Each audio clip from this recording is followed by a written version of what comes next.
We've just taken more immigrants in 1 year than we've ever done before, and it's really hurting Australians. But not one of the big political parties will admit that and say stop to this mass immigration. Look at this. This is a queue of people wanting to inspect a two-bedroom apartment in Sydney that was up for rent, $700 a week. Look how many.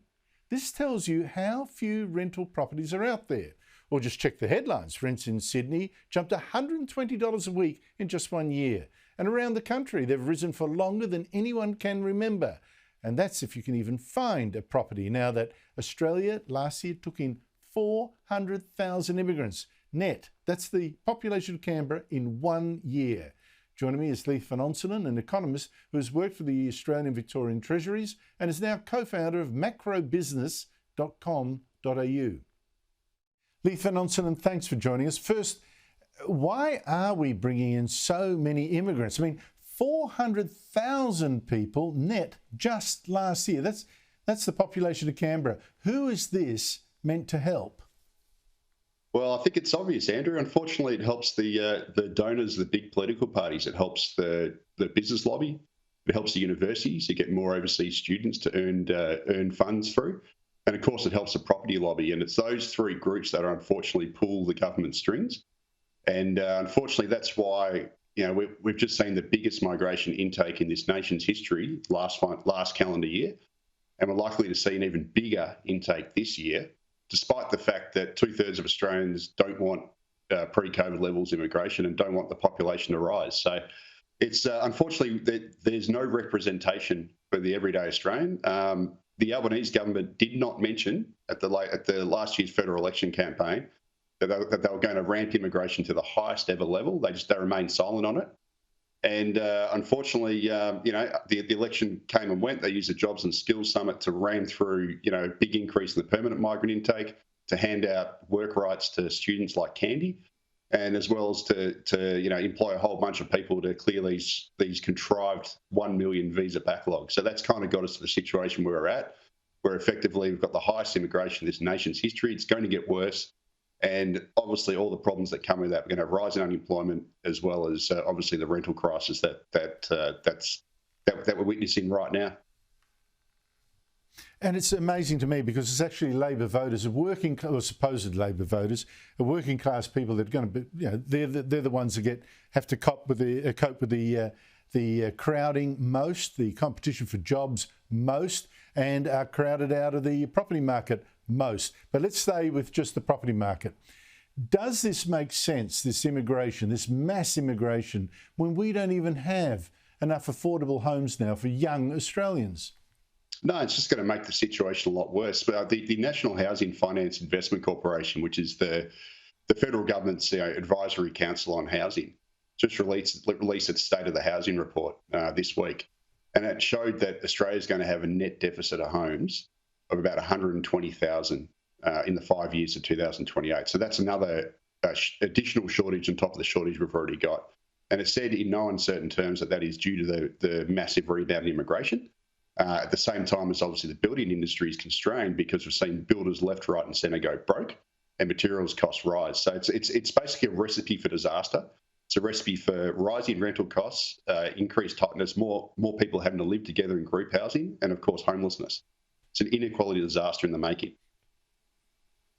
It's incredible. I mean, you've commented on your blog about one problem we have. It's just we're just not building new homes fast enough. In fact, we don't seem to be able to build homes to catch up. There's a huge backlog in homes being built, $23 billion worth still waiting to be built, plus $31 billion of apartments waiting to be built. A huge delay. What's causing it? Yeah, so unfortunately, the home building industry has been hit by a perfect storm. So part of it's because of the pandemic, and part of it's also because of policy failure. Unfortunately, the former Morrison government brought out this home builder stimulus just after the pandemic started. And what that effectively did, it was like a first home buyer's grant or a home buyer's grant for people who bought new homes. And what happened is there was a rush of people who signed fixed price contracts to build homes. But there wasn't the materials, the labour to build those homes. And what happened was in the following 2 years, we've seen construction costs rise 30%. And because those contracts were signed on fixed prices, builder margins went negative. And what it's led to is 1,500 construction firms go broke this financial year alone. And the most recent, obviously Porter Davis is the most, the one we can point to in the last week.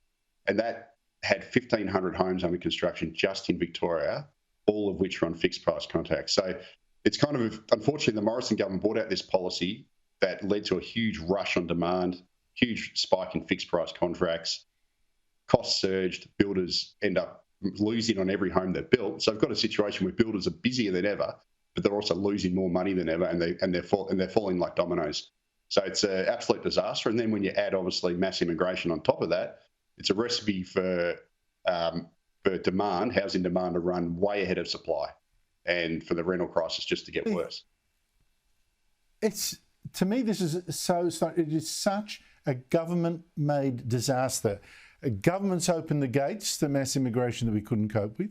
Governments spent too much during the lockdowns, creating an inflation that's now led to interest rates going up, making homes unaffordable for purchase for a lot of people.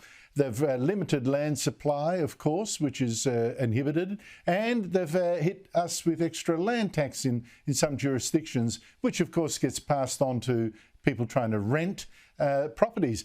Mate, this is just such a spectacular failure of government, but I don't see governments being held to account. No, and the thing is that this whole housing shortage could be solved with a stroke of a pen. If we just simply reduced immigration to the levels it was before 2005, when the Howard government initially ramped it up, and then obviously the following governments ramped it up even more.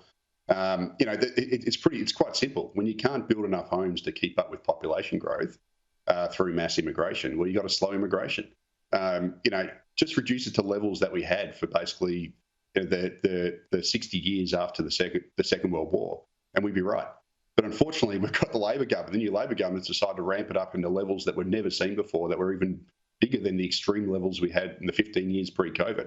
It's absolute nuts, and it's just going to guarantee endless housing shortages, a permanent housing shortage, permanent infrastructure shortages, rising rents, and of course, it's going to destroy the environment and wreck our chance to even make our phony climate goals.